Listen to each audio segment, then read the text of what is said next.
तारीख का रजिस्टर देना, तारीख नहीं बल्कि जब तुम रजिस्टर बना रहे हो तो मैंने पहले दिन बता दिया था कि तुम्हारा नाम होगा, फ़ोन नंबर होगा एंड देन उसके बाद इंडेक्स होगा। एंड जितना बेहतरीन तुम इंडेक्स बनाओगे अपने लिए, मेरे लिए नहीं, जितना बेहतरीन तुम इंडेक्स बनाओगे अपने लिए। मैं देख रहा बच्चा लिख रहा है डेट, क्लास वर्क क्या था, होमवर्क क्या था एंड किस पेज में कंज्यूम हुआ एंड प्रॉपर वो लिखे जा रहा है। मैंने तो पहले दिन कहा बेटा क्लास वर्क जरूर लिखो, होमवर्क जरूर लिखो। मुमकिन है तुम क्लास वर्क कर रहे थे, तुमने क्लास वर्क लिखा नहीं और तीसरा सवाल मैंने दिया था, तुमने तीसरा सवाल शुरू कर दिया। बाई सम इमरजेंसी बारिश हो गई बहुत जोर की, अब तो हड़ताल नहीं होती कराची में, हमने आपको इमरजेंसी छुट्टी दे दी, आपने क्लास वर्क उतारा ही नहीं था, आप चले गए, आप घर पे रो रहे हैं कि मैं कौन सा सवाल करना है। तो जैसे ही इंडेक्स आए आपके हाथ में, लेक्चर आए, आप क्लास वर्क होमवर्क उतार दें। मैं तो कह रहा हूँ अगले साल तुम शायद पढ़ा लो इंशाल्लाह ताला, तुम में से कोई चोरी तो नहीं है हमारे सियासतदानों की तरह। हाँ मेहनत करेगा एक आदमी, अच्छे मैथमेटिक्स पढ़ाने वाले नहीं है, पढ़ाओ। और खासतौर पे लड़कियों को घर बैठे ट्यूशन मिलने के लिए तैयार होते हैं, मेरे पास आते हैं कि जी लड़की की ट्यूशन है, कोई बच्ची का अपने घर पे पढ़ा दे एंड अच्छे पैसे मिलते हैं, 2-2.5 हज़ार रुपये तो एक सब्जेक्ट के मिलते हैं मैथमेटिक्स के, 3 दिन पढ़ाने के। आपके पास क्लास वर्क लिखा, होमवर्क लिखा, आप आंखें बंद करके करेंगे। कल को आपको सवाल तलाश करना, आपको पता चलेगा मैंने कहाँ किया है, क्लास वर्क में किया, होमवर्क में किया है। इंडेक्स मेरे लिए नहीं आपके लिए इंपॉर्टेंट है। मुझे तो अपना काम रटा हुआ कहाँ है, तुम्हें नहीं रटा हुआ है। एक चीज जितना हम प्रॉपर वे में अप्रोच करेंगे, जितना सिस्टमैटिक अप्रोच करेंगे, चांसेस अच्छे होने के उसके इम्कान हो जाते। तो इंडेक्स आपके लिए ना गुजर है। एंड देन मैंने कहा था पेज नंबर, वो फर्स्ट डे वाला मुझे बच्चा पढ़ा रहा था कि मैं जब जहाँ काम करता हूँ उसके पेज नंबर डाल लेता हूँ। बेटा यार तुम नहीं पढ़ाओगे या मैं पढ़ाऊंगा, मैं तुम्हारी हिदायत पे अमल नहीं करूंगा, तुम मेरी हिदायत पे अमल करने आए हो। तो आखिरी पेज तक आपने पेज नंबर डालना है। हुज़ैफा जब आपका रजिस्टर भर जाए, अब इस बच्चे ने ये सोच के रजिस्टर बना लिया था, पतला था 100-150 पेज का, कि छोटी क्लास में आ गया हूं मैं, ठीक है, वो रजिस्टर बन गया उसका, उसकी 2 एक्सरसाइज में बढ़ गया, एटलीस्ट 500 पेजेस का रजिस्टर, और तुम 1800 बना लो, इट्स अप टू यू। अब जब इस बच्चे का रजिस्टर एंड हो जाता है तो तरीका क्या है, नया रजिस्टर शुरू कर दो, लेकिन वेरी नेक्स्ट मीटिंग पे, अगली मीटिंग पे, इस बच्चा अगली मीटिंग पे नया रजिस्टर लेके आ गया और उस पर लिख दिया उसने बी। अंडरस्टूड हो गया। एंड मुझे दोनों दिखाना है, पुराना भी दिखाना है, नया भी दिखाना है। एंड मैंने देख के अपने इनिशियल यहाँ पे मार दिए। अब इसका मतलब है इसका रजिस्टर हो क्यों, जब दिखाने आओ पेज नंबर सब चीज हो, आधा पेज नंबर पढ़ा हुआ होगा, मैं सब कर लूंगा, मैं बड़ा आसान काम करता हूँ, कि तब भी मैं पढ़ा रहा हूँ। तो कल संडे सारे रजिस्टर गायब हो जाएंगे एंड उठा के रद्दी वाले को भेज देंगे, वो भी बड़ा खुश होता है, खाली खाली रजिस्टर मिलते हैं, थैंक यू। तो मतलब एक चीज जो आपसे कह रहे हैं वो फॉलो करना है। एंड उसके लिए बेस्ट मैंने लास्ट टाइम भी कहा था, 500 पेज के 5 रजिस्टर खरीदो। आजकल फुर्सत के दिन कॉलेज भी नहीं जाना, एंड बैठ के एक दिन सोच लो कि मैंने 5 पे रजिस्टर पे इंडेक्स बनाना, नाम लिखना और पेज नंबर डाल के फारिग हो जाता है। और तरकीब बता दो, छोटे बहन भाई फारिग हैं, उनको कुछ लालच दो, वो एक एक रजिस्टर पे नंबर डाल देंगे। हाँ लालच से तुम भी चलते हो बेटा, वो भी चलते हैं। तो मतलब व्हाट आई मीन, काम करके रख लो, कितना आसान होगी। जब तुम नवंबर में प्रेशर में होगे, फिजिक्स का एक टेस्ट होने वाला है, और अचानक रात के 9 बजे काम करते करते रजिस्टर कर तुमने दूसरा निकाला और काम शुरू कर दिया। ना तुम्हें पेज नंबर डालना, तुमको थोड़ा सा सिस्टमेटिक हो जाओ। तुम्हारे जितने लेक्चर हैं तुम्हारे यहाँ क्लासेस शुरू होने से पहले मेरे पास रेडी है, कि 11th आवर पे मैं नहीं भागूंगा। एंड तुम्हें अंदाजा होगा जब एंड होगा कितने लेक्चर्स होते हैं, एंड इसी तरह फर्स्ट है कि रेडी। एक चीज मालूम है ना, कर लो ना उसको, कि उसको रोके करना है। एक साहबजादे मुझे सुना रहे थे कि मैं बीमार था तो काम नहीं हुआ, तो मैंने कहा मैं बीमारों को नहीं पढ़ाता, पहले ये बात समझ लो। अगर तुम बीमारी का मुझे कहानी सुना लो, वो दरवाजा गेट आउट। मैं खुद शदीद बीमार हूं एंड तुम्हें कहानी नहीं सुना रहा। इसलिए मैं अगले से कहानी सुनूंगा ही नहीं, एक सेकंड की नहीं सुनूंगा, एंड दरवाजा देगा तो आउट कर दूंगा फौरन, जैसे एक आउट हो चुका है इस ग्रुप से। काम करने आए हो ना, काम करो, हिंकी पिंकी नहीं लो। एंड क्या करोगे, मेरे सिस्टम में चल पाओगे, नहीं चल पाओगे।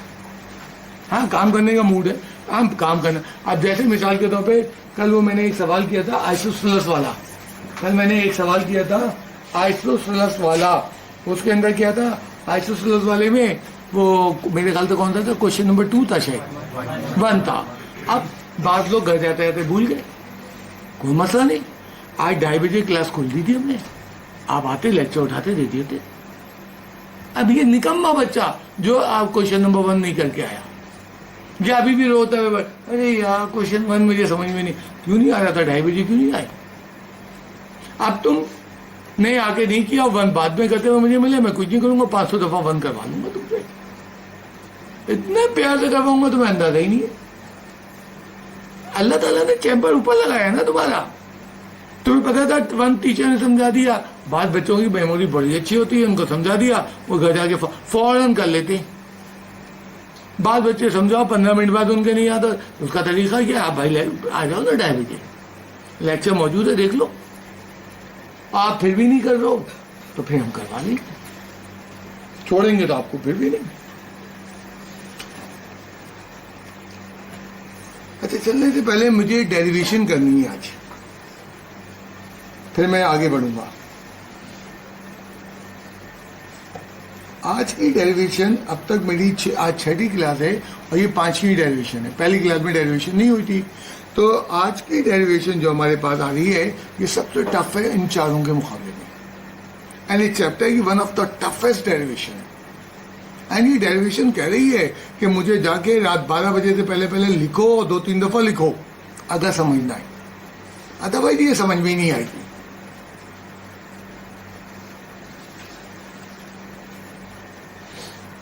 अब इसमें क्या है, इस डेरिवेशन के बैकग्राउंड में मैट्रिक की 2 चीजें हैं। अब बेहतर से लोग मैट्रिक की वो 2 चीजें भूले में, एंड कहीं उसने सेकंड ईयर में नहीं लिखा, उसने डायरेक्ट इस्तेमाल किया। अगर 2 रेशियोज बराबर हैं तो हम क्या लिख सकते हैं, इसको क्या कहते हैं, मैट्रिक में पढ़ाया गया, जोर से बोलना शाबाश, कॉम्पोनेंटो प्रॉपर्टी। अब देखो इतने बड़े हॉल में मैट्रिक की एक बात आ रही है। अब डेरिवेशन प्रेशर इसलिए बढ़ा रही है कि आपको बैकग्राउंड याद नहीं है, एंड वो डायरेक्ट यूज कर रहा है। एंड इसी तरह एक और प्रॉपर्टी है, वो क्या है, जोर से बोल दो, डिविडेंडो। तो आज थोड़ी देर में हम डिविडेंडो प्रॉपर्टी यूज कर रहे होंगे। प्रॉपर्टी ऑफ डिविडेंडो मैट्रिक में पढ़ी थी, रेशियो प्रोपोर्शन के अंदर।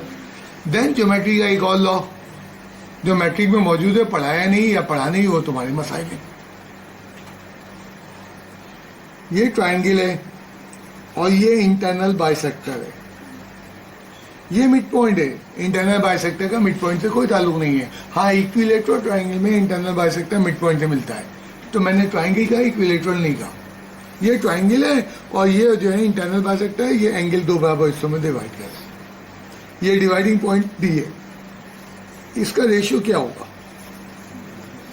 BD अपॉन DC का ट्रांसेक्शन रेशियो नहीं होगा, वो मीडियन में होता है। इसका रेशियो अब मैट्रिक की थ्योरी में आती है, मैट्रिक एक लॉ बताता है, वो बताता है ये जब भी बाइसेक्टर ड्रॉ करते हैं तो ये अपोजिट साइड जिस इसमें सेगमेंट डिवाइड होते हैं जिस रेशियो में, वो रेशियो कॉरिस्पॉन्डिंग साइड के रेशियो के बराबर होता है। यानी BD के साथ वाली कौन सी साइड है, AB, एंड DC के साथ वाली कौन सी साइड है, AC। आज सबसे ज्यादा इस डेरिवेशन में ये हम जो है ज्योमेट्री प्रॉब्लम में डालेगी और 2 दफा इस्तेमाल होगी। तो इंटरनल बाइसेक्टर की प्रॉपर्टी है ये। एंड किसी को शक है, बहुत आसान सा काम है, तुम जाके एक ट्रायंगल बना लो एंड बाइसेक्ट करना एंगल आता है, मैं याद दिला दूं, कंपास ओपन करो, आग लगाओ, यहाँ मैट्रिक एंड बाइसेक्टर ड्रॉ कर दो। अगर किसी को इसका प्रूफ चाहिए, एंड देन स्केल लग के ये लाइन नापो और स्केल लग के ये लाइन और उनका रेशियो निकालो, एंड देन स्केल लग के ये और ये मेजर करो और उनका रेशियो निकालो, दोनों बराबर निकल आएंगे। सादा सा इसका प्रूफ है। अब ये प्रॉपर्टी मैट्रिक में मौजूद है। आपको जब लगे कि सर ऐसी बातें कर रहे हो मैट्रिक में नहीं थी, आप ले आइए, मैं आपको दिखा दूंगा। क्योंकि मैट्रिक में वो बच्चे के माँ बाप परेशान होते, कौन सा अच्छा स्कूल? अच्छा स्कूल बिल्डिंग से नहीं होता, सफाई सुथराई से नहीं होता, प्लेग्राउंड से नहीं होता, फैकल्टी से होता है, टीचर से होता है। एंड बेस्ट टीचर जिसने मैट्रिक में पूरी बुक पढ़ाई है, बेस्ट स्कूल में उसको भी कहूँगा, टीचर को भी कहूँगा। एंड मैट्रिक में सबसे अच्छी चीज़ क्या थी? जहाँ नॉलेज थी, एक्सरसाइजेस ज्योमेट्री की, जो कि करवाते ही नहीं है कोई। वहीं तो सारी नॉलेज घुसी हुई है। ज्योमेट्री को हमारे टीचर माजरत के साथ आती ही नहीं है, थर्ड क्लास तरीके से पढ़ाते हैं, क्योंकि उनका कमजोर है। और ज्योमेट्री बड़ी पावरफुल टूल है। क्वाड्रेटिक इक्वेशन कितने तरीकों से सॉल्व होती है? 4 तरीकों से। एक ज्योमेट्रिकल मेथड भी है, आगे सेकंड ईयर में दिखाऊंगा, और सेकंड में सॉल्व करता है। ज्योमेट्री बहुत पावरफुल टूल है मैथमेटिक्स के अंदर, और उसको वहाँ ऐसा तासुर दिया जाता है कि बदतरीन टूल है। तो जब भी इंटरनल बाइसेक्टर, अब ये आज जो मैंने लिखो उसके साइड में ये रूल लिखो, ताकि जब कभी 2 महीने बाद उसको वापस करो तो ये याद आया, अच्छा इसमें ये 2 रूल आते थे। कोई उसने सेकंड ईयर में नहीं समझाया। एंड डायरेक्ट शो पे एंड एमसीक्यूज डेरिवेशन में बनते, ये सब मैंने एमसीक्यूज बनाए नहीं सब पे। दिस इज थ्योरी, आपको आनी चाहिए। अच्छी, तो डेरिवेशन मुझे सॉल्व करनी है। सबसे पहले मैंने डेरिवेशन के लिए फिगर बनानी है, एंड डेरिवेशन की तमाम फिगर पेंसिल से बनेंगी।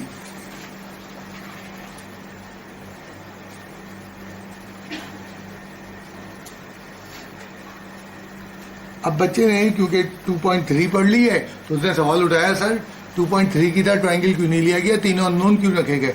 बिकॉज हम फार्मूला ड्राइव करने जा रहे हैं। एंड फार्मूला कहता है हर ट्रायंगल का एक वर्टेक्स ओरिजिन पे नहीं हो सकता। कभी कभी होता है, कभी बहुत सारी दफा नहीं होता। मतलब ट्रायंगल नेसेसरी है क्या? ट्रायंगल नेसेसरी है कि उसका एक वर्टेक्स ओरिजिन हो? नहीं, कोई नेसेसरी नहीं है। तो हम डेरिवेशन में सारे पॉइंट्स को रखते हैं नुमाया, एंड कोशिश करते हैं डेरिवेशन में जो अननोन ले रहे हैं, जिनके ऊपर हमारा फार्मूला डिपेंड करेगा, वो सब पॉजिटिव रखें। हाँ, x2 की वैल्यू नेगेटिव हो सकती है, x3 y3 दोनों नेगेटिव हो सकते हैं, बट डेरिवेशन जब वो ड्राइव होती है पॉजिटिव के लिए ड्राइव होती है। जैसे डिस्टेंस फॉर्मूले में x1 y1 हमने पॉजिटिव के लिए ड्राइव किया, एंड जब वो ड्राइव हो गया तो हमने कहा x2 की वैल्यू नेगेटिव हो सकती है, y2 x1 कोई भी नेगेटिव पॉजिटिव हो सकता है। कहते क्या चाह रहा हूँ, मैंने बाइसेक्टर ड्रॉ किया जो अपोजिट साइड को डी पे मिल रहा है, एंड बता दिया ये लेंथ सी है, ये लेंथ बी है, और ये लेंथ ए है। हमारे पास 3 लेंथ हमारे पास आ गई। अब काश मिड पॉइंट होता, कल सेंट्रॉइड में जिन्होंने डेरिवेशन घर पे की उनको बड़ा आसानी याद है, कल हमने मिड पॉइंट से डी निकाल लिया था, आज नहीं निकाल पा रहे। अब इसके लिए हमें तैयारी करना पड़ेगी। डी निकालने के लिए सबसे पहले रेशियो बताना पड़ेगा इसका, ये क्या है। अभी जो मैंने तुम्हें प्रॉपर्टी बताई, प्रॉपर्टी ये कहती है जब भी बाइसेक्टर ड्रॉ होता है तो जो जिस हिस्सों में वो कट करता है अपोजिट साइड को, वो कॉरस्पॉन्डिंग साइड के रेशियो के बराबर होते हैं, यानी A B upon A C. And A B देखो किसके बराबर था,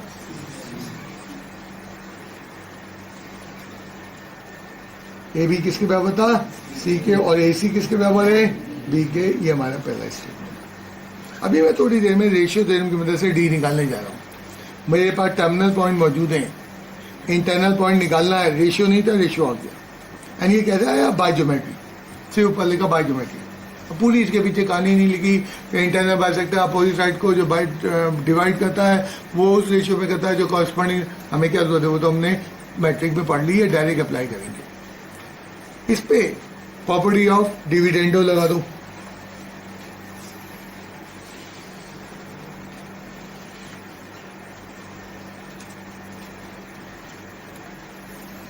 and using the property of dividendo, ये देखो फिगर में B D plus D C किसके बराबर है, शाबाश जोर से बोल दो, ए बी कहां से आ गया, B D plus D C. And वो खुद किसके बराबर है, स्मॉल ए के बराबर है।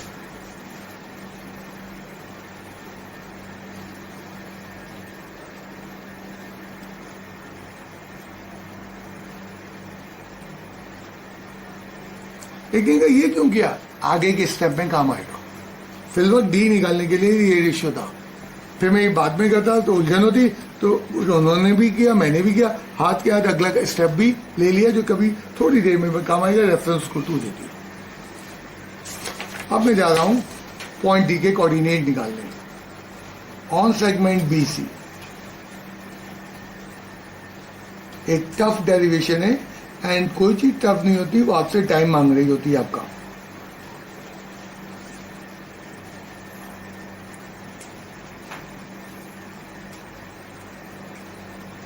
क्या निकल के आया था, m1/m2, अगर तुम्हें याद है वो निकल के आया था c/b। वो बच्चा करने लगा m1, बिल्कुल गौर करो, bd m1 है और dc क्या है m2, तो मैंने बजाय bd/dc m अपने नोटेशन में लिख दिया जो मेरा फॉर्मूला समझता है। एंड xy का फॉर्मूला क्या है अगर तुम्हें याद दिलाऊं, वो फॉर्मूला है m1 x2 plus m2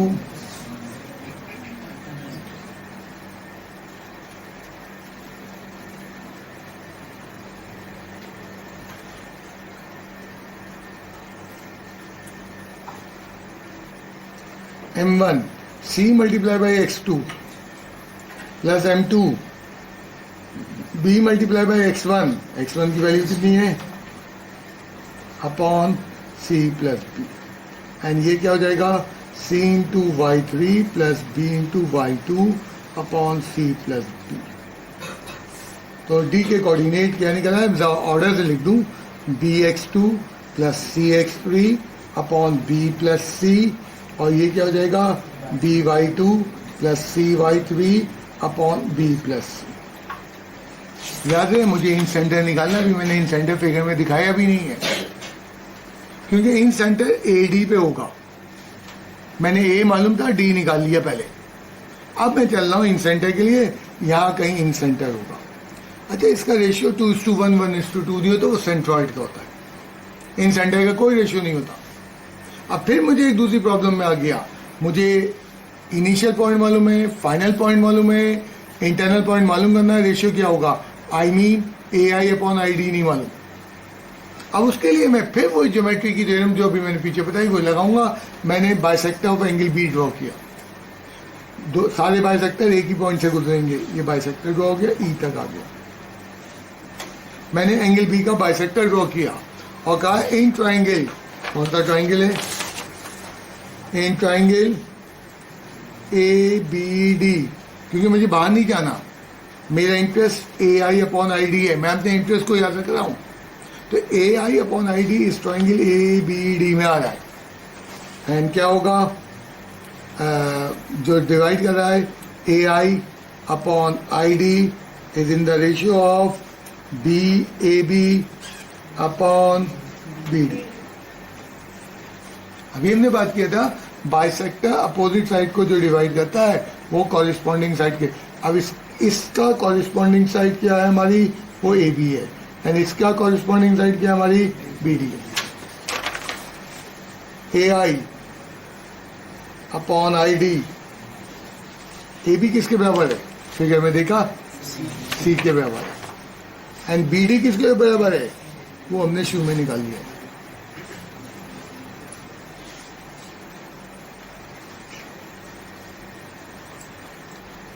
and थोड़ा सा सिंप्लीफाई किया,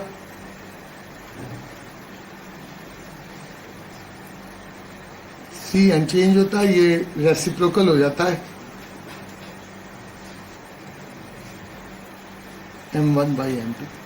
मैंने फिर अगेन अपने नोटेशन में लिख लिया, क्यों, अब मेरे आखिरी जो इंटरेस्ट है किया वो ये I के कोऑर्डिनेट निकालना है।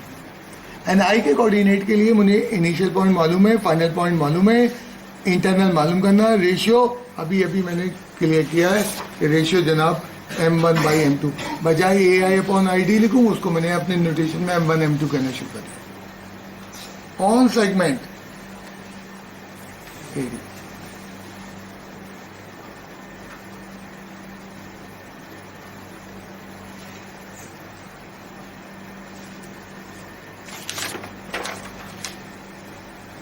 bx2 cx3 upon b plus c, by2 plus cy3 upon b plus c।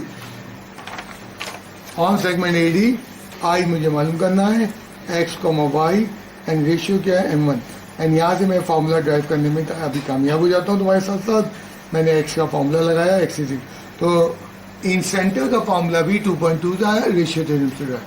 2.2 में जितने फार्मूले वो सब रेशियो थ्योरम कंट्रोल करेंगे। m1 x2 plus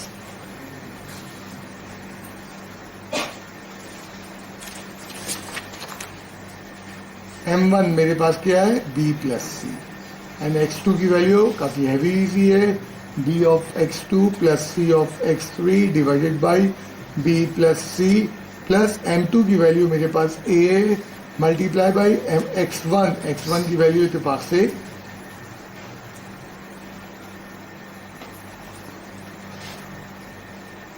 ax1 plus bx2 order से करके लिखना शुरू कर दिया, cx3 upon and similarly y का फॉर्मूला मैं नहीं लिखा। सिंपल बात होती है कि अगर तुम यहाँ समझ रहे हो किसी क्लास के अंदर तुम आए और टीचर ने ऐसा पढ़ाया तुम्हारे दिमाग में फिट हो गया और तुम्हें कोई जरूरत नहीं पड़ रही, तुम्हें घर जाके मेहनत करने की, वाह वाह क्या टीचर है, मैं जाता हूँ धड़ से मारता है, दिमाग में फिट हो जाता है, तुम आइडियल दुनिया में रहते हो, हकीकत की दुनिया में नहीं रहते। ऐसा कोई टीचर नहीं है। टीचर गाइडलाइन देता है, देन वो कितनी क्लियरिटी ये तुम्हारी बार बार करने से होती है। तुम्हें टीचर ने यहाँ बहुत ज्यादा 25% एक्सप्लेन किया है, बहुत ज्यादा। अब उस 25% को 100% में आपने चेंज करना है।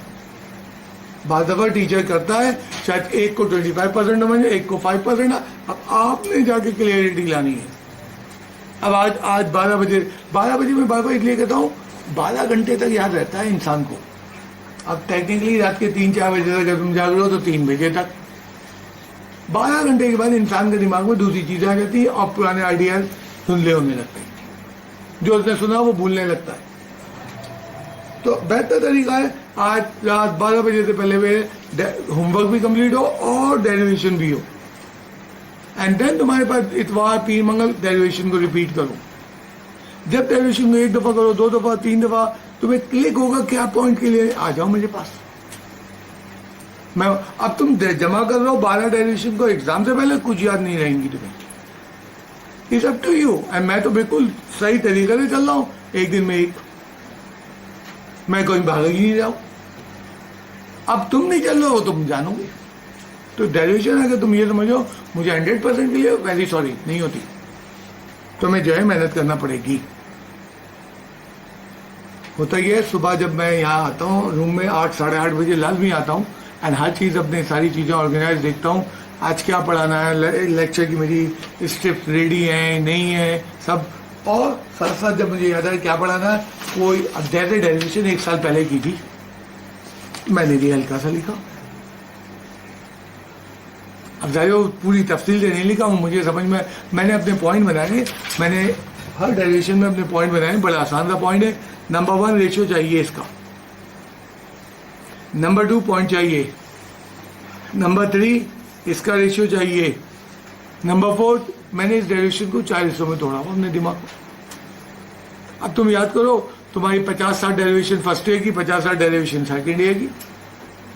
मैंने हर डेरिवेशन को अपने दिमाग हर एक के फिट करने के तहत तुम भी निकालो अपना तरीका।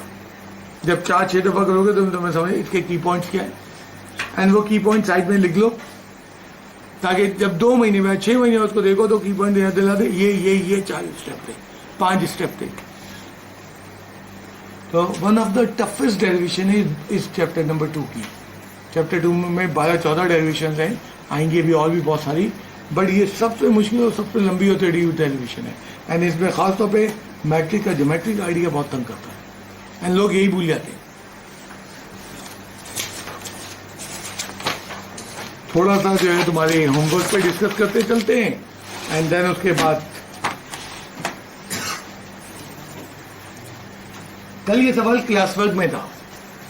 वो कह रहा था 3 मीडियम का सम का स्क्वायर, ए का स्क्वायर, मैं फिगर नहीं बना रहा हूं, प्लस बी एफ का स्क्वायर प्लस सी जी का स्क्वायर या सी टी का स्क्वायर, चलो ठीक है देता हूं, बराबर है 3/4 of the sum of the other sides of the triangle. मुझे यहाँ क्यों डिस्कस करना है? 3/4 को 3/4 ही लिखेंगे, 3:1 नहीं लिखेंगे, क्योंकि आप रेशियो में नहीं लिखना। बहुत सारे बच्चे वो 10वें सवाल को जो 2.2 का था इससे कंफ्यूज करने लगते हैं। एंड वहां 10वें सवाल को जाके पढ़ो, वहां लिखा 2/3 द वे की बात हो रही है। एंड वहां तुम्हें पॉइंट चाहिए, यहाँ लिखा 3/4 ऑफ द टोटल। तुम्हारी उम्र का 3/4 मालूम करना मुझे, तो तुम्हारी उम्र को 3/4 से मल्टीप्लाई करूंगा, 3/1 से नहीं करूंगा। अब याद है चीज को, वहां बचा बेटा सबसे बड़ा फर्क, बुनियादी फर्क, वहां पॉइंट निकालना, रेशियो चाहिए, यहाँ पॉइंट नहीं निकालना। और यहाँ ऐसे रेशियो रीड नहीं करना। अगर वो कहता 3 गुना, तुमने 3 से मल्टीप्लाई कर दिया। जैसे एक सवाल में तुमने कहता मेरे ख्याल से तीसरे में दूसरे में ट्वाइस कर दो, तुमने 2 से मल्टीप्लाई कर दिया। वहां तो 2:1 तुमने रेशियो नहीं लिखा। तो कुछ बच्चे कल कंफ्यूज हो रहे थे, 3/4 को 3:1 क्यों नहीं ले रहे।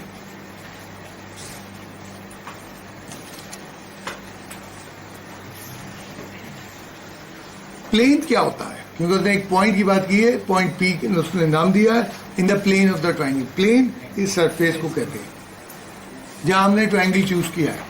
मिसाल के तौर पे मैंने इस कमरे की छत पे ट्राइंगल बनाया है, तो पॉइंट फर्स्ट पे नहीं ले सकता। पॉइंट जहां या सामने स्क्रीन बन रहा वहां नहीं ले सकता, क्योंकि स्क्रीन दूसरा प्लेन है, छत दूसरा प्लेन है। तो वो ये कहना चाह रहा है कि अगर आप फर्स्ट पे ट्राइंगल बना लो तो फर्स्ट पे पॉइंट लेना। वो ये नहीं कह रहा पॉइंट ट्राइंगल के अंदर लेना। प्लेन से मदद करता नहीं, ये नहीं है। वो कहीं आपको ये नहीं कह रहा कि पॉइंट ट्राइंगल के ऊपर लेना। वो कहीं नहीं कह रहा पॉइंट ट्राइंगल के बाहर लेना। वो कह रहा है प्लेन जो भी चूज कर लो यहाँ ले। मसलन आपने ट्राइंगल ये लिया,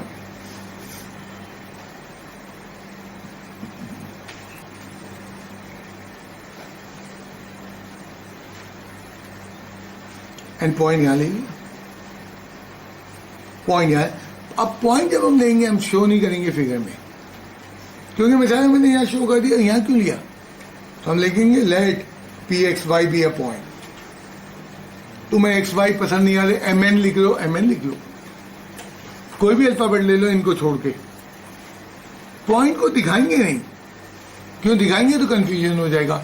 बाद बच्चों ने पॉइंट ओरिजिन पे ले लिया, उनका आंसर बिल्कुल ठीक आ गया, बिल्कुल ठीक है, वाई एट ओरिजिन।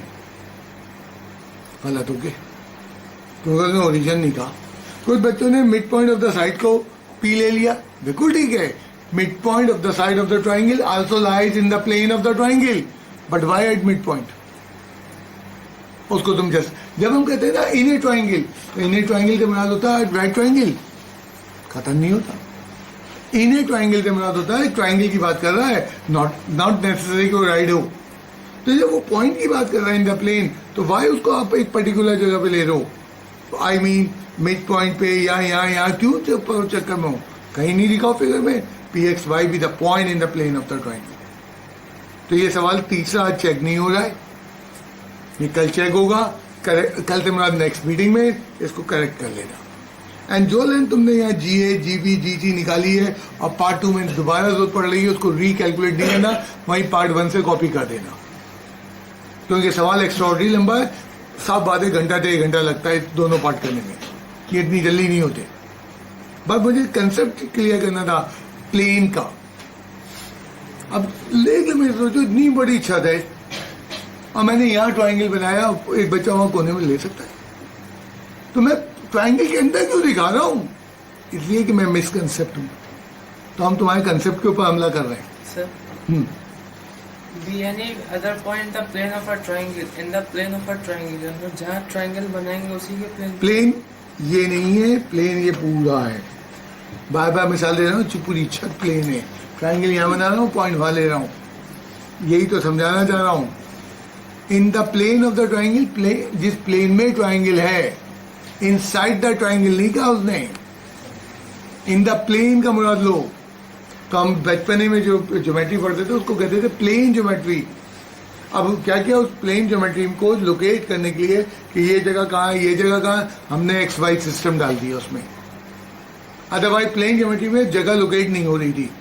एक बहुत बड़ा मैदान है, तुम कहाँ खड़े हो, हमें पता ही नहीं चल रहा, खड़े हो पता नहीं चल रहा।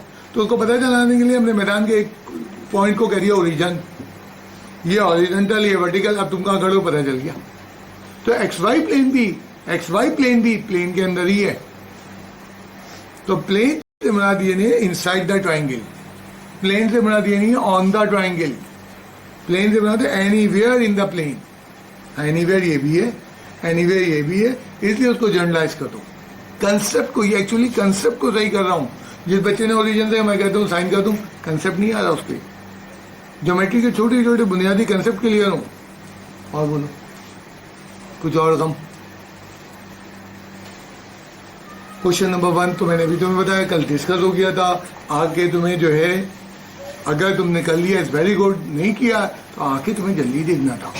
अब क्लास खत्म होती है तो बड़े बड़े तफरी तमाशे शुरू होते हैं। इस वक्त तो सब अच्छा अच्छा चलता है, उसके बाद तफरी आना शुरू होती है। तो लास्ट टाइम जो हमारी क्लास चल रही थी, हम वो में थे, एनालिटिकल प्रूफ में थे और ट्राइंगल से रिलेटेड प्रूफ कर रहे थे। कल मैंने बताया था कि ट्राइंगल इस तरह क्यों नहीं लेते, क्या हो जाएगा, बहुत लंबा हो जाएगा। वो मुझसे कुछ लोगों ने कभी सवाल पूछे, ऐसा ऐसा हो तो सकता है, बिल्कुल करके तो देखो। कितने लंबे सवाल है अभी, अब अंदाजा कर लो, दुगना हो जाएगा। तो हो जाएगा, बिल्कुल हो जाएगा। अगर तुम एक्सरसाइज करना चाहते हो करो, और प्रॉब्लम हो तो मुझे ला के दिखाना।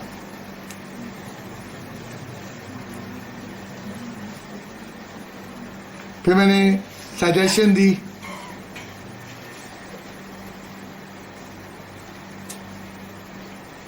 फिर मैंने और सजेशन दी ट्रायंगल बनाने की, याद है ना। ए कॉमा 0, बी कॉमा 0, सी 0 कॉमा सी। फिर मैंने और सजेशन दी, कल यही काम कर रहे थे ना, -a कॉमा 0, बी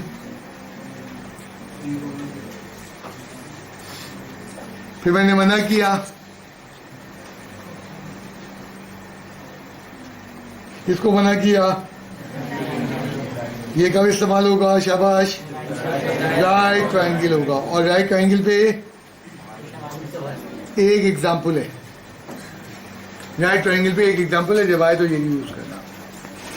कल ज्यादातर हमने इससे किए, इससे कोई सवाल नहीं किए। क्या तुम में से किसी ने बी और सी से किया? एक बच्चा हाथ उठा रहा। ये स्पीड होता है बेटा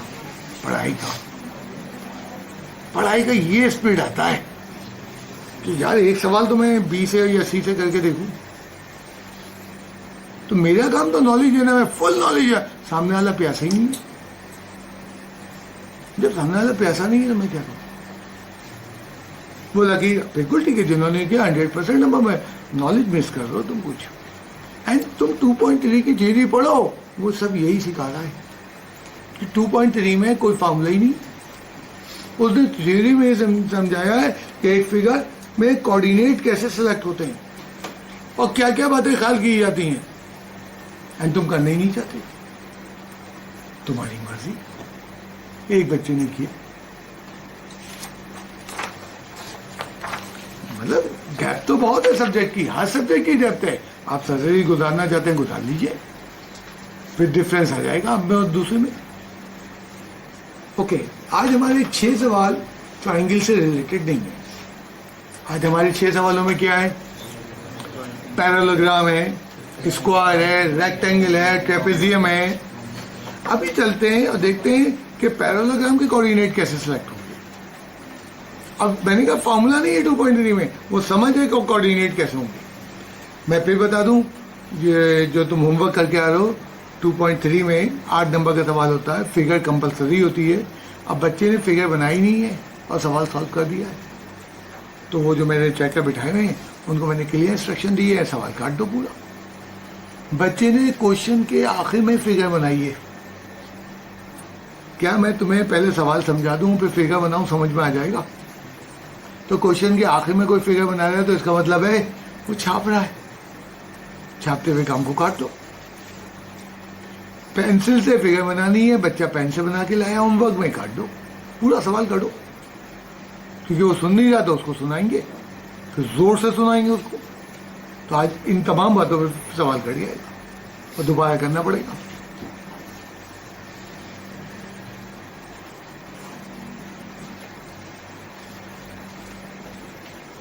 पैरेललोग्राम यूं क्यों नहीं लेंगे?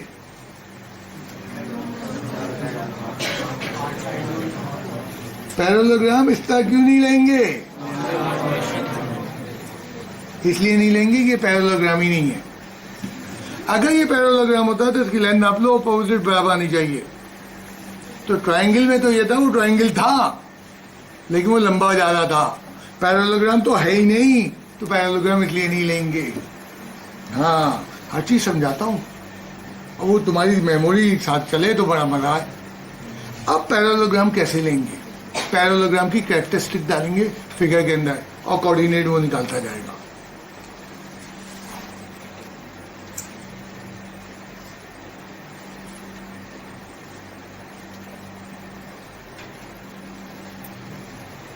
कोई प्रॉब्लम? मैंने एक साइड पैरेललोग्राम की जो है एक्स एक्सिस पे दी, एक एंड जो है ओरिजिन पे, दूसरा ये लेंथ कितनी होगी यहां से यहां तक? 1,0 को ये लेंथ ही होगी। अब मैंने उठा के पैरेललोग्राम मुकम्मल करना शुरू कर दिया बेटा। ये लेंथ कितनी है? तो ये लेंथ कितनी होगी? क्यों? Characteristic of the parallelogram. मैंने कैरेक्टरिस्टिक को डालना शुरू कर दिया फिगर के अंदर। मैट्रिक में पढ़ा था, दो लाइनें पैरेलल होंगी तो उनका परपेंडिकुलर डिस्टेंस, ये दो लाइनें पैरेलल हैं तो ये परपेंडिकुलर डिस्टेंस, लाइक इसको कोई नाम दे देते हैं, इसके डिस्टेंस का नाम सी दे दिया, डी दे दिया।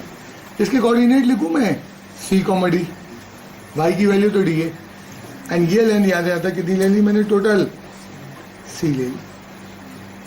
इसके कोऑर्डिनेट कोई लिखवाएगा? देखना, जब हम पॉइंट डी के कोऑर्डिनेट लिखेंगे तो पहले एक्स की वैल्यू, ये फासला कितना है?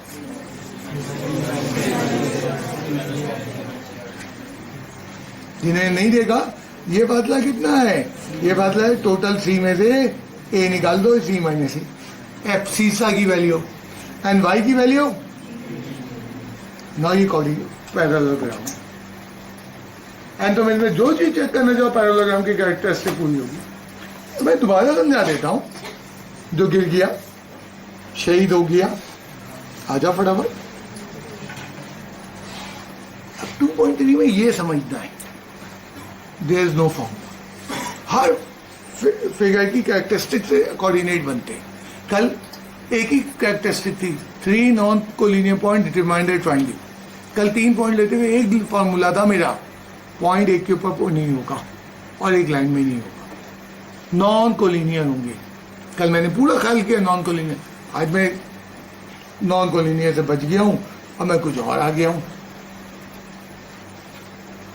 वो कभी मुझसे कहने लगा, बच्चा A,0 के बजाय मैं B, लूं तो यहाँ B आ जाएगा, तुम तय कर लो क्या करना है। मैंने उस सादा सा रखा A,0 एंड देन उसके बाद मैं बड़े प्यार से पैरेललोग्राम तश्कील दे देता हूँ कि C है, D है एंड अपोजिट साइड इक्वल है। इस ये जो है लेंथ जो भी होगी सेम होगी, ये डी है तो ये लेंथ भी डी होगी, पैरेलल लाइन के दरमियान फासला। अब देखो दोनों हमने ये और ये कैरेक्टरिस्टिक डाली पैरेललोग्राम की खूबी। ये क्या है? सी कॉमा डी। इसमें तो मुझे कुछ सोचना नहीं पड़ा, हाँ डी तक मैंने सोचा। एंड देन ये अब कितना होगा, ये मुझे एक्स मालूम करना है, वाई की वैल्यू तो यहाँ मौजूद है, वाई की वैल्यू डी है।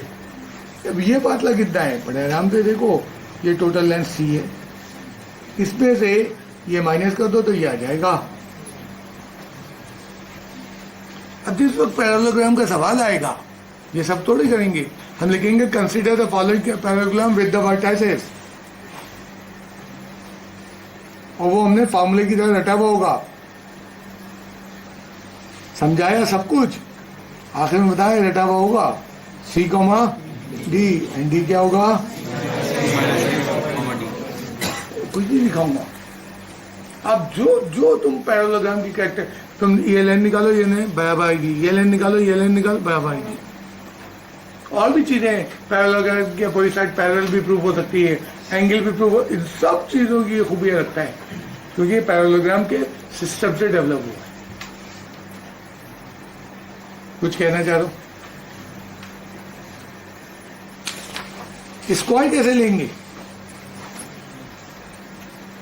स्क्वायर की पहली खूबी 90 डिग्री, उसकी दो एडजेसेंट साइड 90 डिग्री ये बनता है। अभी तक हमने एक्स वाई एक्सिस नहीं लिया था, पीछे मैंने राइट एंगल के लिए कहा था कि राइट एंगल आए तो एक्स वाई एक्सिस यूज करना, उसने थ्योरी में यही लिखा है जब 90 की फिगर में हो कोऑर्डिनेट एक्सिस को इस्तेमाल करो। ये लो मैंने स्क्वायर बना दिया। स्क्वायर की दूसरी खूबी चारों साइडें बराबर होती हैं, लेंथ तय कर लो किसके बराबर होती है। अल्फाबेट में तय करना, 3 4 ना ले लेना न्यूमेरिक वैल्यू में। अब इस पॉइंट की ऑर्डर पे बताओ क्या हो गए?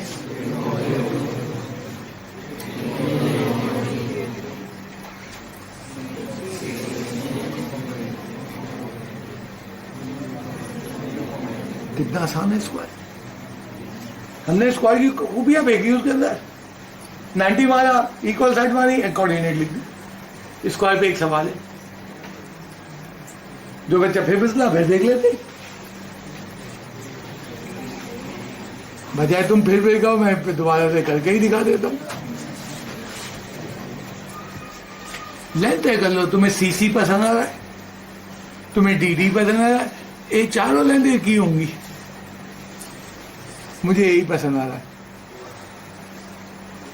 पसंद अपनी अपनी। हाँ,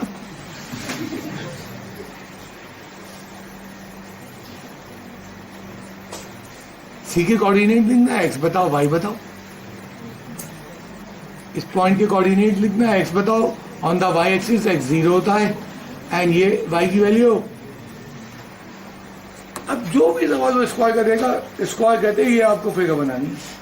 खुदा न करे आप फिगर गलत बना रहे, हर चीज आगे 0 है। खुदा न करे फार्मूला गलत बता रहे हैं, आगे कैसे होगा? तो ये फार्मूले 2.3 के। रेक्टेंगल कैसा होगा?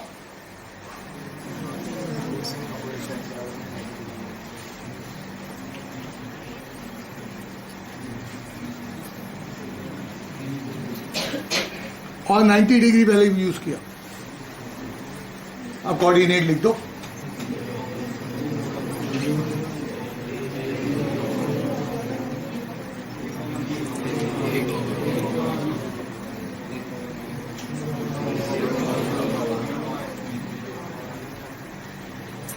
रेक्टेंगल पे बाय द वे कोई सवाल नहीं है, मैंने तुम्हारे दिमाग में मजबूत करने के लिए रेक्टेंगल भी दिखा दिया। स्क्वायर पे सवाल है, पैरेललोग्राम पे दो वो ट्रेपेजियम, ट्रेपेजॉइड भी कहते हैं, मैट्रिक में पढ़ा था। हाँ, याद है किसी को व्हाट इज ट्रेपेजॉइड?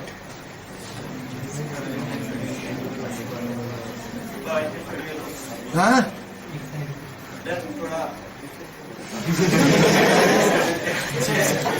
आप 4 साइडेड फिगर लिखी हुई आई डेफिनेशन लेक्चर में डेफिनेशन लिखी हुई है। एंड जो चीजें बता रहा हूँ भूल नहीं रहा हूँ एमसीक्यूज में। जब बच्चा रोता हुआ था सर ये कहां से दे दिया, मैं भी दिखाता हूँ ये पढ़ाया था। हाँ, 4 महीने पहले पढ़ाया था। A 4-sided figure in which the 2 sides are parallel but not equal. Parallelogram में पैरेलल भी होती है और इक्वल भी होती है। यहाँ 2 साइडें पैरेलल होती है बट इक्वल नहीं होती। And other 2 sides are non parallel, आपस में पैरेलल नहीं होती, is called trapezoid. A 4-sided figure in which the 2 sides are parallel but not equal and other 2 sides are non-parallel is called trapezium और trapezoid। कोई फर्क नहीं है, दोनों एक ही चीज है। इसमें नॉन पैरेलल साइड अगर बराबर हो जाए, आई मीन ये लेंथ भी 3 हो जाए और ये लेंथ भी 3 हो जाए, तो उसको कहते हैं isosceles trapezium. A 4-sided figure in which the 2 sides are non-parallel but not equal and other 2 sides are non-parallel but equal is called isosceles trapezium। तो जनरली जब हम ट्रेपेजियम कहते हैं, हम ये ट्रेपेजियम कहते हैं। जैसे हम कहते हैं triangle, triangle means isosceles triangle नहीं होता। हाँ, ट्राइंगल का स्पेशल लफ्ज ऐसा तो जब दो साइडें बराबर होंगी, जब ट्रेपेजियम आइसोसेलेस होगा जब ये दो साइडें बराबर होंगी। तो ट्रेपेजियम याद दिलाया, आइसोसेलेस हल का बताया, लिख दिया सब डेफिनेशन। अब इसके कोऑर्डिनेट कैसे सेलेक्ट होंगे, क्योंकि दो सवाल ट्रेपेजियम पे।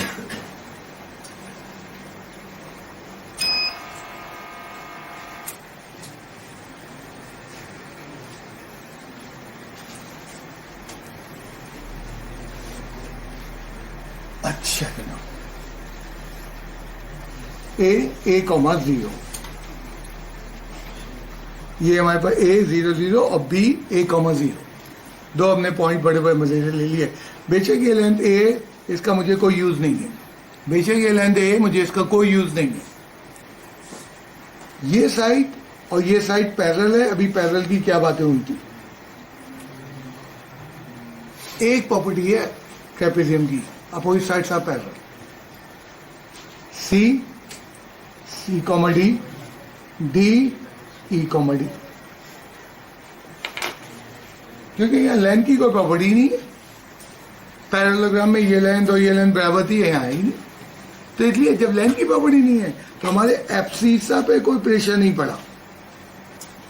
जो भी प्रेशर पड़ा कहां पे पड़ा, डी पे, क्योंकि अपोजिट साइड्स आप पैरेलल की प्रॉपर्टी यूज की। फिर देख लो, अभी वो 1 सेकंड के लिए लाइट गई और फिर वापस आ गई। अब वो लाइट जाके वापस आई, वो एसी बंद हो जाते। अब उनको स्टार्ट होने में 3-4 मिनट लगता है। ये एक मुसीबत करते हैं, बिजली वाले मजाक करते रहते हैं।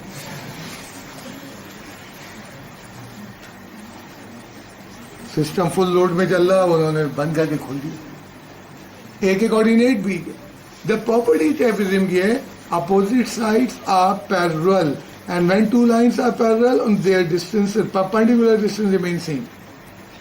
अब जब मैं सी के कोऑर्डिनेट लिखूंगा, सी comma D, E comma trapezium, तो जिस तरह फॉर्मूले बार बार इस्तेमाल होते हैं तो वो रटते हैं, इसी तरह ये बार बार करने से चीजें रटी जाएंगी। तुम समझो कि मैंने समझा दिया तो मैं आ गया, वही वाली बात है, धोखा दे दो। किसी को 5% आया, किसी को 25, इससे ज्यादा किसी को नहीं आया। जब आप करोगे, that is the reason class work रखा गया कि कुछ परसेंटेज यहीं रिकवर करें एंड बाकी परसेंटेज घर पे रिकवर हो। अब मैं तुम्हें 3 सवाल करके दिखा रहा हूं आज 6 में से, और 2 क्लास वर्क में करवा रहा हूं। इसीलिए मैं कह रहा हूं कि जब जुमेरात को तुम आओगे तो बहुत कम काम 2.3 में मेरे पास होगा डिस्कस करने का। 6 सवाल है, 3 करके दिखा रहा हूं, 2 तुमसे करवाऊंगा। Prove that diagonal of the parallelogram bisect each other. ये प्रॉपर्टी अभी 2.2 एक्सरसाइज में पढ़ रहे थे हम। पैरेललोग्राम के डायगोनल बाइसेक्ट करते हैं, वो कह रहा है इसको साबित करके दिखा दो।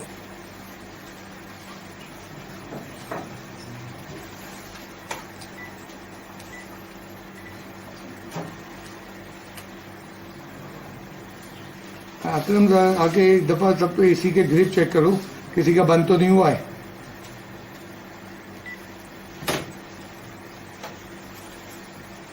अब मैंने पैरेललोग्राम पढ़ लिया, अब मैं बेधड़क अपनी मेमोरी से पैरेललोग्राम बनाया जा रहा हूं। वो नहीं पूछा वो कैसे आ रहा है, वो कह रहा है सही सही बना दो।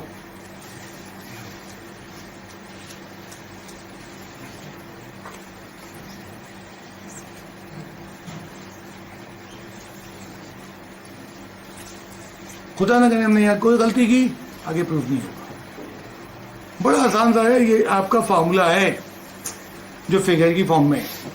आप गलत फार्मूला लगाने पे उम्मीद कुछ भी ना करें। प्रूफ क्या करना है, AC का मिड पॉइंट निकालना है, BD डायगोनल का मिड पॉइंट निकालना है, दोनों सेम आ जाए, प्रूफ लिख देना। बड़ा आसान प्रूफ है, बट फार्मूला रॉन्ग है तो कोई आसान नहीं रहा।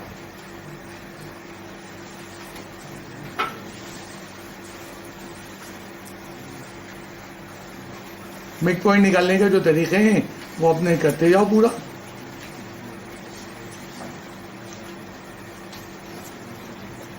मैंने सारे स्टेप तफसील से नहीं दिखा रहा हूँ, उम्मीद कर रहा हूँ मिड पॉइंट निकालना आपको आता है। एंड x एंड y क्या निकल के आ गए, वो निकल के आ गए C/2 D/2 is mid point को मैंने नाम दे दिया पी, कोई नाम देना ना पी। किसका निकाला मैंने? डायगोनल AC का मिड पॉइंट निकाल दिया।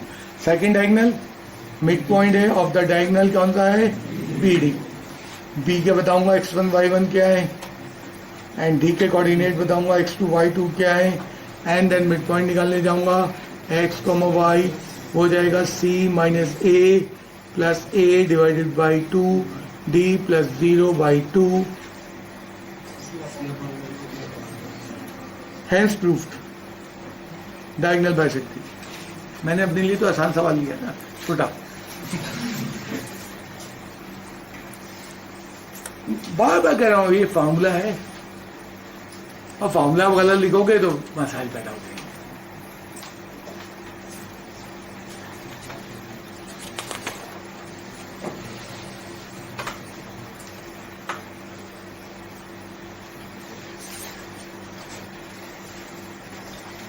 L, M and R respectively the big points of the side of these of the square prove that this is bisect each other। मैंने कल भी कहा था स्टेटमेंट पढ़ के कुछ समझ में नहीं आता, और जो ये समझ रहा है कि मैं स्टेटमेंट पढ़ूंगा और स्टेटमेंट मुझे समझा देगा वो बेवकूफ़ों की दुनिया में रहता है। एक चीज मुझे समझ में आई है, क्या? Square, that's all. मैं स्क्वायर बना लूंगा।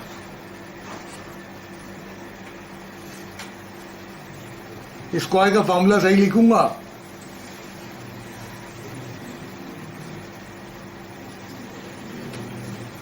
जीरो कॉमा ए नॉट सी। अब मैंने पढ़ना शुरू किया, उसने कहा L is the mid point of AB, AB का मिड पॉइंट L है, एंड AD का मिड पॉइंट क्या है हमारे पास? M है, और DC का या CD का मिड पॉइंट रिस्पेक्टिवली, फला साइड का फला, फला साइड का फला, रिस्पेक्टिवली। एंड देन उसने कहा DL, अब देखो फिगर सब पढ़ा दी मुझे, DL और MN trisect each other. Trisect, ये देखो 1:2 या 2:1, ये देखो 1:2 या 2:1, trisect each other.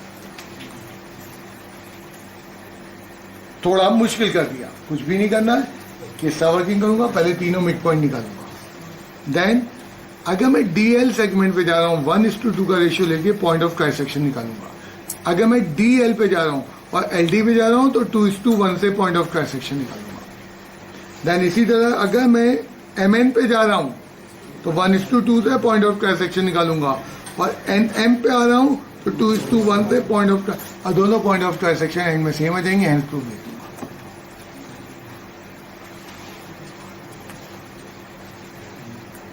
Mid point of AB, जिसको मैंने जरा जल्दी से लिख दिया, पूरी वर्किंग नहीं दिखाई, लेक्चर में दिखाई दी है x1 y1 x2 y2 करके, क्योंकि मुझे इसके बाद दूसरा सवाल भी करना है। मिड पॉइंट ऑफ AD,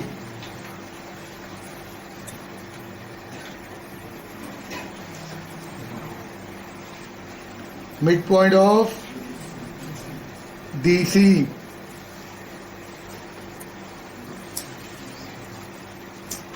तीनों मिड पॉइंट मैंने आराम से निकाल लिए। मिड पॉइंट का मासूम सा फॉर्मूला। अब तय कर लो DL पे चलना है कि LD पे चलना है।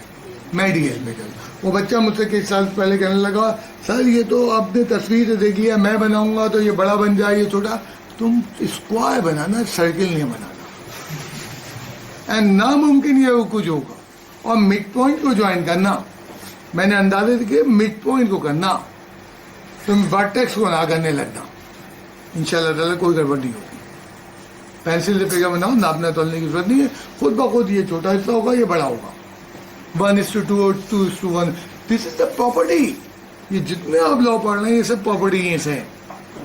हाँ, वो प्रॉपर्टी ज्यादा इस्तेमाल होती है जो मैट्रिक में पढ़ा दी गई, तीनों एंगलों का सम 180 होता है। ये प्रॉपर्टी स्पेसिफिक जगहों पे होती है, बट है ये भी प्रॉपर्टी।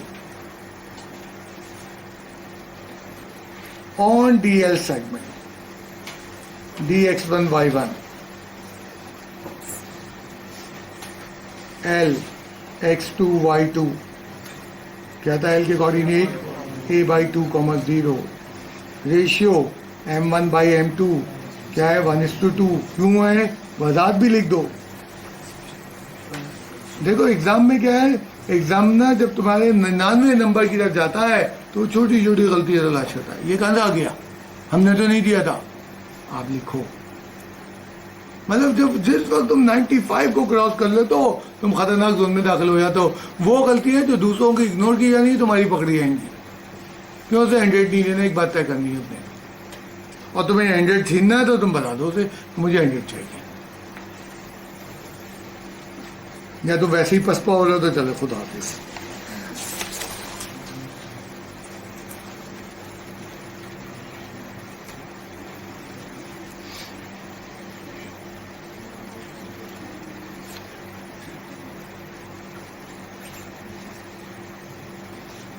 पॉइंट ऑफ ट्रांसैक्शन निकालना हूं।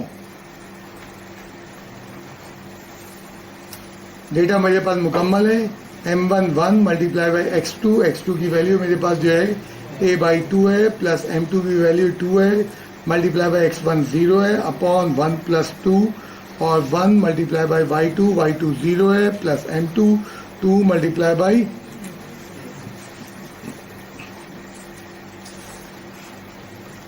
a/2 divided by 3 comma 2a divided by 3 and बड़ा आसान सा काम है a/2 डिवाइडेड बाई 3/1। जिन बच्चों को नहीं आता उनके लिए थोड़ा सा दिखा दिया।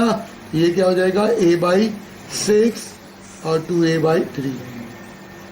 अभी मैंने DL सेगमेंट पे पॉइंट ऑफ ट्रांसैक्शन निकाला है। अब मैं MN सेगमेंट पे जाऊंगा 1:2 और चेक करूंगा यही पॉइंट आ रहा है या नहीं आ रहा है। वो बच्चा कहने लगा क्योंकि हमने पहले 1:2 इस्तेमाल किया है तो दूसरे को हमने भी नहीं खोज रही नहीं है तो मैंने ले लो, पॉइंट भी वही है। तुम उधर से नापोगे इधर से नापो, तो ये नहीं है कि पहले वाला तुम 1:2 ले चुके हो तो दूसरा भी, ऐसा कोई लॉ नहीं है। ऑन NM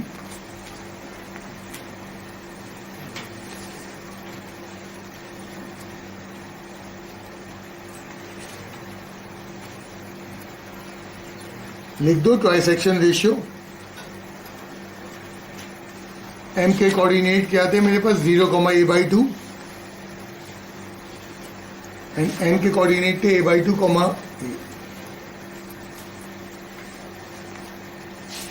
और लगाया formula.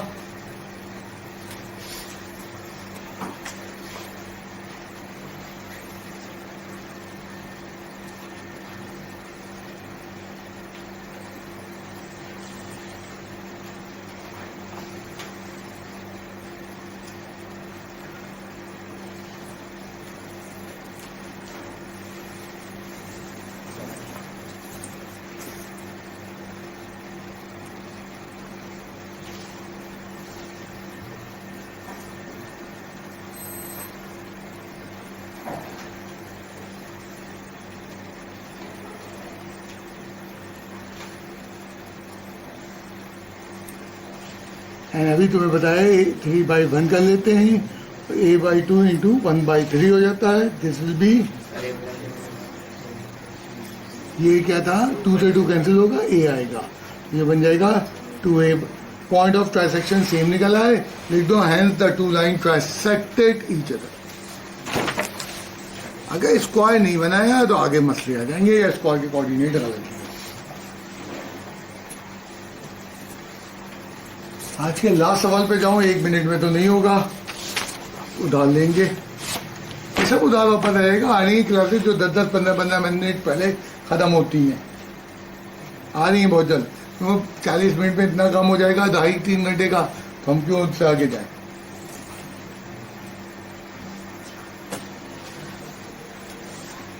Prove that the diagonal of an isosceles trapezoid are equal। अब वो कह रहे हैं अगर ट्रेपेजॉइड के 2 नॉन पैरेलल साइडें बराबर हो जाएं तो डायगोनल बराबर होंगे। This is the property, MCQs में पूछूंगा कि आइसोसेलेस ट्रायंगल में क्या बराबर होता है, साइड्स भी बराबर होती हैं और डायगोनल भी बराबर होते हैं। अब ये जब बुनियादी चीजें हमें याद होंगी, हमें अंडरस्टैंडिंग ऑफ ज्योमेट्री बड़ी आसान होगी। मैंने उठा के आइसोसेलेस ट्रेपेजॉइड लेने की कोई सिस्टम नहीं बताया मैंने तुम्हें, ट्रेपेजॉइड चूज करूंगा।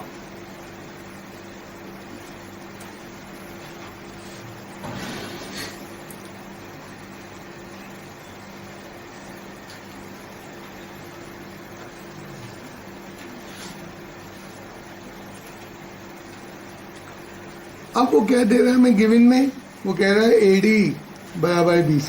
कल अगर तुम्हें याद है ट्राइंगल के अंदर कहा था कि जी क्वेश्चन नंबर 1 में अगर दो मीडियन बराबर हों तो दो मीडियन बराबर के कोऑर्डिनेट लेने का हमारे पास कोई सिस्टम नहीं था, हमने कंडीशन निकाली। यहाँ पे भी यही होगा।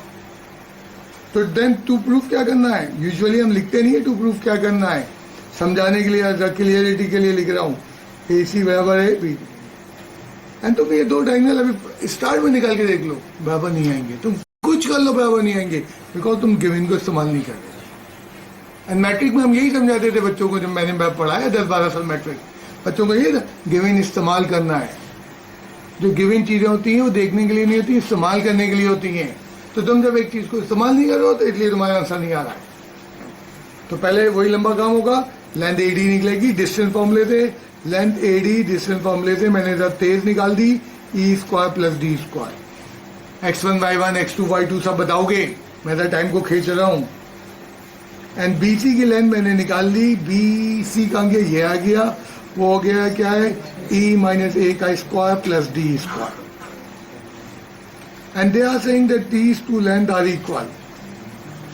अब मैं कंडीशन बनाऊंगा, C minus A एक मिनट सर, कौन सा निकाला हमने, पहले AD निकाला और देन क्या निकाला, BC नहीं है सॉरी, शाबाश। तो ये क्या होगा A - C² + D²। काफी जल्दी हो गई थी।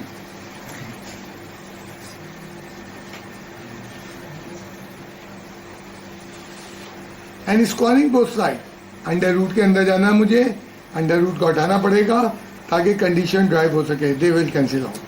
E² = A - C। हमेशा दो कंडीशन निकलती हैं, प्लस माइनस राइट पे लगेगा या लेफ्ट पे, स्क्वायर दोनों तरफ नहीं लगता। अब इनमें से एक सही है एक गलत है, आप तलाश करते हैं कौन सही है और कौन गलत है। ये माइनस से मल्टीप्लाई करते हैं एंड फिगर पे इन्वेस्टिगेट किया, ए कहाँ है, C कहाँ है, ए ये लेंथ है, C ये लेंथ है, कौन बड़ी है, A - C पॉजिटिव वैल्यू होगी और C - A not possible. Reason figure देगी एंड यहाँ रीजन नहीं लिखना, आउटकम लिखना पॉसिबल है। दो में से एक लाजमी रिजेक्ट होता है। कल कंडीशन डिफरेंट आई थी, आज डिफरेंट आई, कल डिफरेंट सवाल था, आज डिफरेंट। अब इस कंडीशन के तहत मैं जो है दोनों लेंथ ऑफ डायगोनल निकालूंगा। पहले मैंने उठा के लेंथ ऑफ डायगोनल AC निकाला, डिस्टेंस फॉर्मूले से C² + D² निकला। देन मैंने लेंथ ऑफ डायगोनल BD निकाला, जो कि क्या निकल आया, E - A² + D²। याद है C है, मैंने E की वैल्यू पुट कर दी, E किसके बराबर था। अब वो जो कंडीशन हमने बनाई है A - C - A² + D², ये क्या हो जाएगा -C² एंड दोनों डायगोनल क्या आ गए, बराबर आ गए, hence diagonals are equal proof.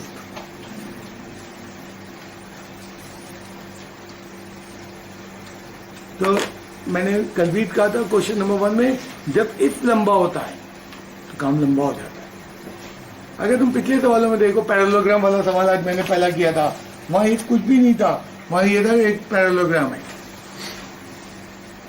लेकिन इफ लंबा होता है कि अगर ट्रेपेजियम में उसकी दो साइडें बराबर हो जाए, दो साइडें बराबर हो जाए तो पहले उसको कैलकुलेट करना पड़ा, देन जो प्रूफ करना फिर वो प्रूफ किया। तो गिवन को इस्तेमाल नहीं करोगे प्रूफ नहीं होगा, गिवन को इस्तेमाल करना शदीद जरूरी होता है। जी बेटा, सर 5 में तो कोई इफ नहीं था, आपने 9 में इफ खुद ही डिसाइड करेंगे। नहीं इफ नहीं था, लेकिन ये था proof that diagonal of an isosceles, if आ गया ना, एक कंडीशनल ट्रेपेजियम है।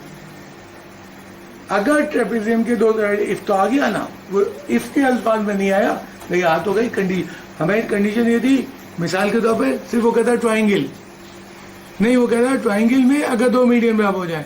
अगर वो कहता है ट्रेपेजियम, इफ नहीं था, लेकिन वो कहता है ट्रेपेजियम में अगर दो साइडें बराबर हो जाए, इफ आ गया। अब इफ एंड देन का बर्मला इस्तेमाल नहीं हुआ, खुल्लम खुल्ला नहीं हुआ, छुपा छुपा हुआ। और बोलो, क्लास एंड हो गई है, मैं ख़त्म कर रहा हूँ। वही रिक्वेस्ट है, ये 4 दिन बड़े कीमती होते हैं, सबसे पहला, जब तक तुम एक चीज पहले फोकस कर लो कि हमारे एग्जाम में 9 महीने रह गए, एक चीज पहले फोकस कर लो। मतलब जो बच्चे इस खुमार में मौसम अच्छा है, पिकनिक होगी, बेटा जिंदगी में मौसम बेताशा दफा आएंगे, अभी तो फर्स्ट सेकंड ईयर नहीं आएगी, और अल्लाह ना करे तो किसी की दोबारा आए। ठीक है, पहले ये डिसाइड कर लो एग्जाम। एंड तुम इतने रियलिस्टिक हो, तुम्हें क्या समझाऊं, फर्स्ट ईयर वालों को हम साल भर समझाते हैं, तुम्हें मालूम वक्त पे एग्जाम होंगे। क्यों? अगले साल तुम्हारा सेकंड ईयर का रिजल्ट होगा, वक्त पे नहीं आया, मसाइल आएंगे। आज से 11-12 साल पहले कराची इंटरमीडिएट बोर्ड ने रिजल्ट नहीं दिया, एंड सितंबर की 22 तारीख हो गई। क्या होता है, वो जो प्राइवेट यूनिवर्सिटीज हैं, GIK, लम्स वगैरह, उनकी डेडलाइन होती है रिजल्ट जमा करने की फर्स्ट वीक ऑफ सितंबर। आपका क्लासेस शुरू करेंगे अगस्त में, BBA वाले, MBA, IBA वाले, बट विद द कंडीशन कि फर्स्ट वीक ऑफ सितंबर में आपका रिजल्ट चाहिए। अब फर्स्ट वीक में जब रिजल्ट नहीं आता तो वो क्या करते हैं, वो कहते हैं अगले साल आना, और वेटिंग वालों को एडमिशन दे देते हैं। 11 साल पहले उन्होंने यही हरकत की, रिजल्ट नहीं दिया जी। 11 साल पहले उन्होंने रिजल्ट नहीं दिया। तुम्हें नहीं अंडा था, कराची इंटरमीडिएट बोर्ड की पूरी रोड बनती, बड़े बड़े टीवी पे चल रही थी वो कि ये हो गया हंगामा, बोर्ड की मुसीबत आ गई। तो तुम उन ख्यालों में रहते, जैसे फर्स्ट ईयर में जब डेट आई कुछ बच्चे कहते फिर रहे थे अभी बढ़ेगी, ये वो बच्चे हैं जिन्हें कुछ हकीकतें नहीं मालूम, और उस चीज का फायदा वो टीचर उठाते हैं जो पढ़ाई नहीं रहे। अरे यार अभी तो डेट आई है, फिर बढ़ेगी, नहीं बढ़ेगी डेट, अदरवाइज तुम्हारा रिजल्ट कैसे आएगा। इतनी मुश्किल से, क्योंकि हम कामचोर कौम है, हमारा बोर्ड भी उसी कौम से ताल्लुक रखता है, इतनी मुश्किल से अगस्त के एंड में जाके रिजल्ट देते हैं। किसका? सेकंड ईयर का। फर्स्ट ईयर की तो बात भी नहीं कर रहा हूं। इतनी मुश्किल से वो रिजल्ट आता है। अब वो रिजल्ट आने के लिए उन्हें अप्रैल में एग्जाम लेना है, यह अटल बात है। एंड अप्रैल की जारी बात है, पिछली दफा 24-28 से शुरू, अब नहीं होगा, नहीं तो बेचारे मुसलमान रमजान में कैसे काम करेंगे, एक दूसरा मसला आ जाएगा। तो लास्ट में तो हमें पहले होगा। अब वो 20 अप्रैल हो, 22 अप्रैल हो, कि वो 15 अप्रैल हो, तो 15 अप्रैल के हिसाब से 9 महीने बाकी हैं। अब 9 महीने तुम्हारे बाकी हैं और तुम जिंदगी को एंजॉय करो, इट्स वेरी गुड। तुम्हें तो मिशन शुरू हो चुका है। तुम्हें जाके 8-12 बजे से पहले आज का क्लास होमवर्क खत्म करना है। देन कल वो संडे और 4 दिन, संडे छुट्टी नहीं होती स्टूडेंट की, स्टूडेंट समझते हैं संडे की छुट्टी तो बेवकूफ है। 4 दिन एटलीस्ट 3 आवर्स प्रैक्टिस करनी है। मेरे रजिस्टर पे ना करने बढ़िया ना, डेरिवेशन दोहराओ, जो मुश्किल टॉपिक लग रहा है उसको दोहराओ, 4-6। अरे मैं नेक्स्ट वीक में तुम्हें टेस्ट की डेट देने जा रहा हूं, क्योंकि चौथे हफ्ते में टेस्ट आ रहा है, 1 महीना होता ही। नेक्स्ट वीक में तीसरा हफ्ता शुरू हो जाएगा, एंड हम 15 दिन पहले डेट दे देंगे तुम्हें। तो ये तुम्हारे पापा, मैंने कहा 3 घंटे ऑन द एवरेज इस वक्त तुम रिवीजन शुरू करोगे। जब तुम इन चीजों को, तुम कहते हो जी मुझे 2.2 बहुत अच्छी समझ में आ गई, जब इन चीजों को स्ट्रॉन्ग कर लोगे, आगे मेरा समझाना कम्युनिकेशन बहुत आसान हो जाएगा। तो तुम यहाँ पे वीक हो गए, आगे तुम्हारी प्रॉब्लम है। एंड मैं तो तुमसे कहता हूँ इस वक्त ऑन द एवरेज तुम्हें एटलीस्ट ट्यूशंस को छोड़ के 6 घंटा अपना प्रोग्राम चलाना है इस वक्त से, आज से। मतलब अभी कुछ काम नहीं है, 3 घंटे मैथमेटिक्स हो गई, 3 घंटे पाकिस्तानी स्टडीज शुरू कर दी, दोस्तों से नोट पकड़े, देखा, उसको किया, एक टारगेट बना दो, by the 31st of August Pakistan studies खत्म हो जानी है। एंड खत्म करके रख दो। तुम्हें खुद मालूम है जब तुम मार्च में करते हो तो क्या असर हुआ था इस्लामियत का। तुम एक प्रेशर को खत्म कर लोगे। जब तुम मार्च में उठाओगे तो तुम्हें ये चीजें जो है रिकॉल करनी होंगी। इट्स अप टू यू, तुम इस टाइम को कहाँ बर्बाद कर लो कि कहाँ यूज कर लो। एंड ये चीजें 9 महीने बाद तुम्हें डिफरेंस में नजर आने लगेंगी। बहुत ही क्रिटिकल क्लास है, बार बार कहता हूं, न्यू बच्चा स्विंग करता है जिंदगी का यूं पूरा, क्योंकि एक तुम लोगों की उम्र इस वक्त एवरेज 15 से 17 साल है और 60 साल तक के बाद रिटायरमेंट हो जाती है, तो अगली 40 साल की जिंदगी तुम्हारी डिसाइड हो रही है। जो तुम ऑनवर्ड गुजारोगे कि तुम्हें क्या गुजारनी है। तो अगली 40 साल की याद जिंदगी डिसाइड हो रही है, वहां पिकनिक मना रहे, मनाओ। मैं कहता हूँ मनाओ पिकनिक, बट वो अपने स्लॉट्स को काम करते रहो। वो जब तुम स्लॉट बना लोगे, ये ऐसा मेरा तफरीह का, ये ऐसा मेरा वो है, ये सब पढ़ने का है, पढ़ने का मतलब वाकई पढ़ना है, तो स्लॉट बनाओ अपनी जिंदगी में। ओके भाई, तो